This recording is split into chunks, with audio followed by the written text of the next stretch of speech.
David Barker, who is a professor of government and the director of the Center for Congressional and Presidential Studies at American University. He joins us live from Washington, D.C. here. David, it is really great to have you with us on the eve of this very important vote. Let's talk about voter turnout for a second. We've seen a lot of these early mail-in ballots going for Biden or registered Democrats, and that is making it all the more critical for the president to get his base to turn out on Election Day. If you had to pick a state, one state that was critical to the Biden campaign and one state that was critical to the president's campaign, which ones would you pick and why? Well, to both campaigns, Pennsylvania is really critical. That is the tipping point state.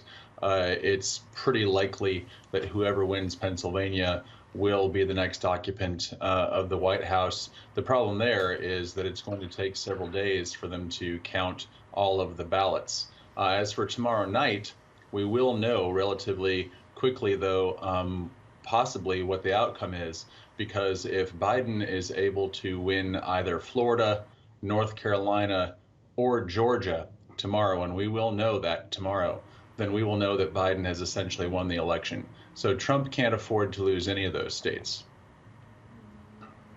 That's interesting, because everything that we've been hearing up until this point is saying that we may not know the results of this election for days and days.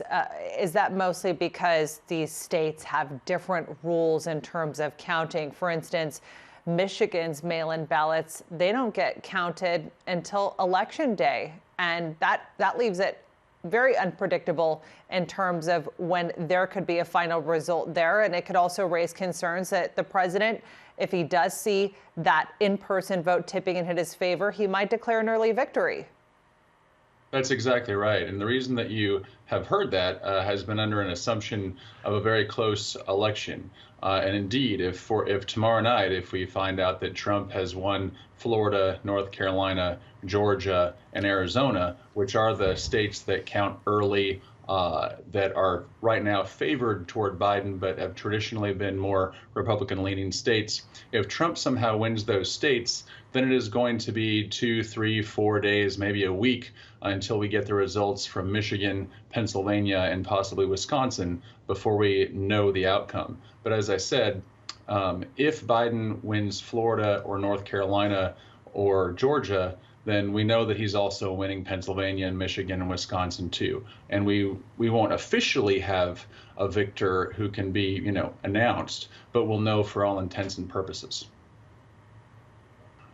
David, it's interesting that you mentioned North Carolina. I remember covering that battleground state in 2016 as a correspondent, and it was very much going to be white suburban women that were going to be a deciding factor there. In terms of the demographics of the 2020 election, we know that women make up more than 50% of the electorate.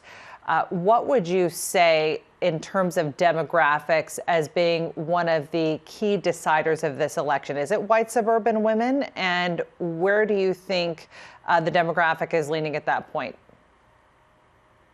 Absolutely. Women do make up probably about 55% of the electorate totally, and the gender gap this year appears to be greater than ever before, if we can believe the polls, and especially women with college degrees. There has been a huge swing that has occurred in favor of Democrats. We also know that women are more likely to vote in general. And so if you lose women by a large amount, especially college-educated women, then it's virtually impossible to win the presidency. And that's one of the reasons why Trump finds himself in such a difficult position.